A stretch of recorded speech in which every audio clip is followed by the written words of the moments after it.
Hello and welcome to another update video about gold. So gold can possibly have completed this 5-wave move to the upside. We talked about that in the last few videos. It's getting towards the end of this move to the upside. It probably has completed it already. That would be my primary expectation. Does it mean the primary expectation has to work out? No, of course not. So as long as we are still holding here above the 1779 level, this wave 4 low and also this wave A low, there is still a chance to push higher. That's certainly possible, but I talked about that in previous videos already. The move to the upside is certainly getting towards the end. It's certainly getting exhausted. We can see that on the 4-hour chart. You're pushing higher here, making higher highs on the price chart, making lower highs on the relative strength index.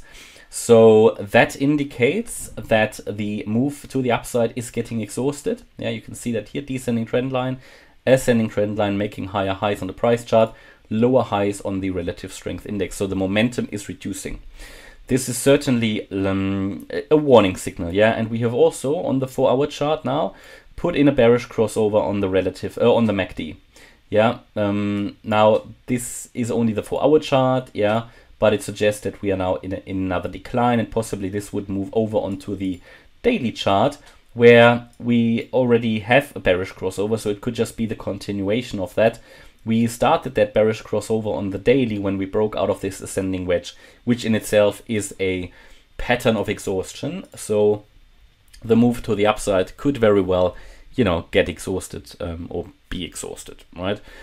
Since then, any pushes to the upside, they have only pushed against the ceiling. They have pushed against resistance here at 1837, the previous high. What we're putting in here at the moment is something that you could consider a triple top, which some people might consider a bearish setup, which is not necessarily a setup, but it's a possible reversal pattern. Eventually, this is only a possible reversal pattern because the move to the upside is getting exhausted. You see that on the RSI as well. But you put 3 tops in place here and you can't really break through resistance at the moment. The view at the moment is that this 5-wave move is finished. Again, it's not confirmed yet, but we have indications that this move to the upside is finished in 5 waves, and that we are now starting the move down in an ABC structure. Now this could extend out a little bit. The B wave could become a triangle, you know, and this could take a little longer. But at the moment, you know, this is what we can see. And yes, certainly as long as we are still above 1779, an extension of this move to the upside is possible. But first of all, this is not reliable. And it is also not something where you probably get too much out of it anyway. So at some point, this move up would be finished. Can I guarantee you that the downtrend is over, that the bear market is already over? No, of course not. But what I can tell you is that by looking at the charts here, we have a crystal clear 5-wave move to the upside in. We've got 5 waves to the upside, which is always the first indication that a bear market low is in, or that any substantial low is in. But with Elliott wave, this is always only the first indication. 5 waves up on such a relevant time frame here, and you know, this is quite a substantial move. Yeah, if you zoom out, you see that. This is the first time we broke out of this channel. That channel started basically in March 22, so it's significant. We then reached my support area that I defined early in the year, and then exactly in this area also put basically a triple bottom in place, and we have reversed. Now, does it mean it's over? Again, it's not guaranteed. The reason it's not guaranteed is we have only got the first signal, 5 waves up. It's a bit similar to this here, where also we had on a smaller time frame, a first 5-wave move up, and we had then the wave 2 to confirm it. So this was an entry point that I provided, and it worked out nicely. So this is the same story on the bigger time frame. So we've got 5 waves up now. What we need is the confirmation in the support area. This is the area where I would expect the price to get into. Can't tell you when that will happen, but it won't probably take too long. But it would be between the 78.6% retrace and the 50% retrace, between 1664 and 1727. Yeah, this is the most likely area for a wave 2 to get into, for gold as well. And this would most likely happen in a C wave, because at the moment I'm thinking the A and B could already be in some kind of an expanded flat pattern, and the C wave would then come down. If this was the case, so this is obviously the target area based on Fibonacci retracements. We can also look at it in terms of the Fibonacci extension. So if we take a look and say, okay, this was the A wave, this possibly was the B wave, then it actually shows us a target for the C wave at only 1754. So this would be very shallow. But I can also tell you that I can tell you that without getting the 5 waves down, it's unlikely this is finished. So I'm still leaning towards the move up is nearly finished, and this wave down will be the significant support area. And this is where the decision will take place. I mean, we can only really look at what the market is doing, but this is the area where we know if we find support there, we've got a really, really decent, high reward, a low risk trade setup long. Why is that the case?